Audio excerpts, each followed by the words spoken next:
سکھائیں گے۔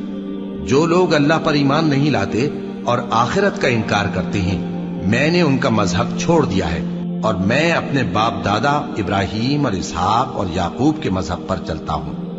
ہمیں شایع نہیں ہے کہ کسی چیز کو اللہ کے ساتھ شریک بنائے۔ یہ اللہ کا فضل ہے ہم پر بھی اور لوگوں پر بھی، لیکن اکثر لوگ شکر نہیں کرتے۔ اے میرے قید خانے کے رفیقو، بھلا کئی جدا جدا آقا اچھے یا اللہ جو اکیلا ہے سب پر غالب ہے؟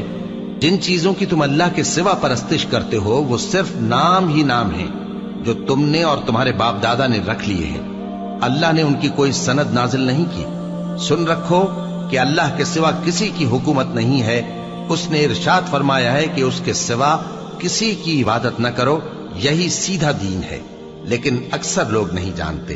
اے میرے قید خانے کے رفیقو، تم میں سے ایک جو پہلا خواب بیان کرنے والا